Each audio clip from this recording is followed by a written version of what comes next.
To roll on here on Undisputed, the number one rule to me in stopping this virus, even beyond wash your hands, is don't touch your face. I'll repeat it. Don't touch your face. Now back to sports, back to our next topic, Cam Newton. We know he's out there because he posts on social media almost on a daily basis. We know he's free and he is hungry. We know that Fox Bet says that the number one destination, the favored destination for Cam Newton is the Los Angeles Chargers.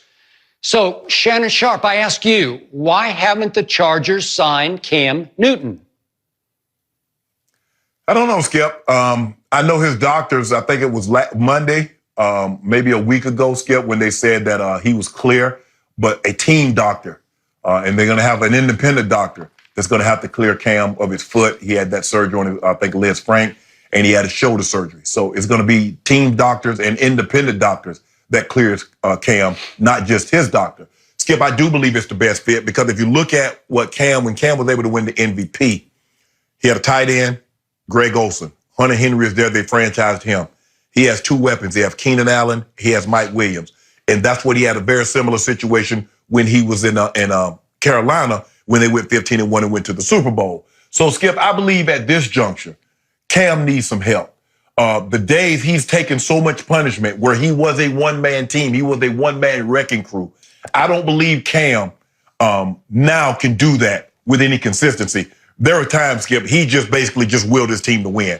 Now he needs some help. We saw what Skip, if Tom Brady could recognize that I need help, and he went to Tampa and he got a boatload of help, I think Cam should be at that point of his career where he realizes I'm not the same Cam Newton. Some of the things I can do, some of the things I can't do when I was younger. Let me go to a situation now, obviously, I'm sure Cam, if they offered him a job, Cam would sign up. But I don't know what the holdup is. Maybe they're going to go into the draft.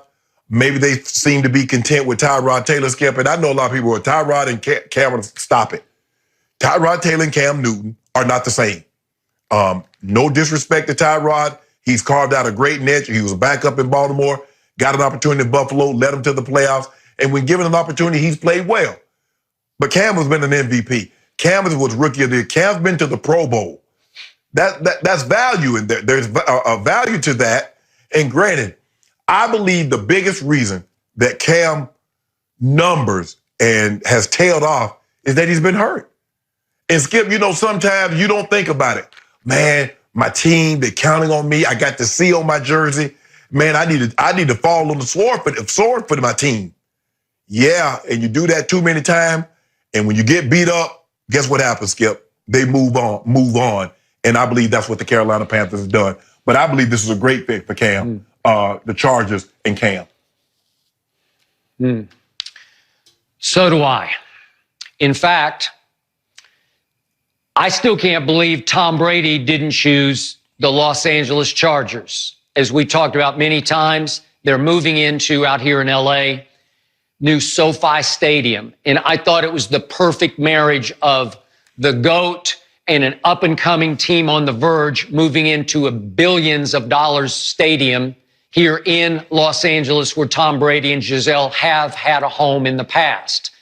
And yet I was told and I read that Tom Brady wanted to be a little closer to his family based in New York now, where he could fly a little quicker from Tampa to New York than from Los Angeles all the way cross country to New York. Maybe he just thought the Tampa situation was better because of Bruce Arians and Tom Moore as the offensive gurus. I don't know for sure. But this situation here with the Chargers is spectacular because, Shannon, I don't think I need to remind you, they just signed in free agency Trey Turner and Brian Bulaga to shore up that offensive front that couldn't protect Phillip Rivers. Now it looks like it's pretty stout. And they added Linval Joseph to the defense and Chris Harris Jr., who you know from Denver very well, on defense. And it was already pretty to very good. Wow. This is made to order. This is a team on the verge. I'm with you. I like Tyrod. I respect Tyrod. He's a fine man and a fine leader of a football team. but he's not Cam. At least he's not the Cam we used to know and love before Cam got all beat to hell. So to your point, your first point, I don't know how beat up he is. Is it to the point where no team doctor would clear him the way an independent doctor did, as he said in Atlanta a week or so ago? I don't know, because we'd have to get down to, and remember, Cam's a little hamstrung right now because of social distancing and the shelter orders we're under. It's hard to meet with the teams face to face and get the doctor to hands-on, examine you, to put you through a real thorough physical.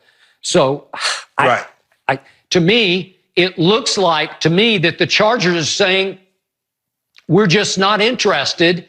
And they're sending a resounding message that is echoing around the league, because it looks like the Chargers are saying, hey, we've got the 6th overall pick. Now I see in their latest mock drafts, Mel Kiper has Justin Herbert going to the Chargers at number 6. Then I think Todd McShay just came out, maybe it was last night or this morning, with his latest mock draft. He's still got Jordan Love going 6th overall to the Chargers. So it looks like the Chargers' MO, their game plan is, let's just keep Tyrod as our bridge quarterback, as our mentor to whichever young quarterback we take. And maybe Tyrod will play next year, or maybe only play half of next year, depending on how quickly the kid advances. And it looks like they want to go forward into the future in SoFi Stadium with Jordan Love or Justin Herbert as their long-term solution at quarterback. Now again, if you could tell me that Cam is healthy, he's better than Tyrod. To me, he's way better than Justin Herbert. And again, I keep saying, I didn't watch enough of Jordan Love, but it sounds like he's a project. So it sounds to me like Cam would be, if he's healthy, he would be a better solution for, let's at least say 2 years, the first 2 big years in SoFi, when you need marquee, you need box office, you need somebody to sell your football team and sell those seat licenses, those season ticket seat licenses in the new stadium. I'd want Cam. But apparently the Chargers are saying, nope, we're good with Tyrod. And to your point, Tyrod made the playoffs as a Buffalo Bill, lost a game at Jacksonville, playoff game, what was it, 9-6? Ugh, but whatever. I'm with you. I thought Brady would choose them, and I'm surprised they haven't chosen Cam, because they need him to sell. And yet, Shannon, my last point is, and I'm going to hand the ball back to you, you can't sign Cam as a backup quarterback. You can't keep him as a plan B, because he's too big. His aura is too big. He's too big on social media. He's an MVP. His personality is too big. He's not a clipboard holder. You can't do that. So all the ideas of, well, he could be a backup wherever X, Y, and Z. No, he can't. It's starter or bust, or don't sign him, to me. Your thoughts? Right. Skip, I'm looking at it like this here, Skip. The value in the 6th pick is they don't know what we're going to do. There's speculation. Mike Mayock, Todd McShay and Mel Kiper. Okay, they're saying they're going quarterback. But here's the thing, Skip. If I sign Cam, what's the likelihood I'm going to take a quarterback? So now I've lost all value in that pick. See, I still got value because you don't know. Somebody might trade up and says, well, you know what? Maybe. Oh, we might. So what's the rush on Cam? Don't see no one else seem. Now, there's always a risk. Skip, we wait, and then somebody, he's able to, go to an independent doctor, and they look over the x-rays and they like what they see and they sign him. But right now, I'm in no rush because I do have the 6th pick, and someone might be willing to offer me something of value. I might be able to slide back and get a later pick in the 1st round and maybe get a pick in the 2nd round or the 3rd round. Because here's the Skip, when I look at it like this, and I know Anthony Lynn very well, played football with him, won Super Bowls with him. I don't know if he has the luxury of trying to develop a guy. Skip, you got to win here. LA, more than any other place in the world, you got to win or you got to go.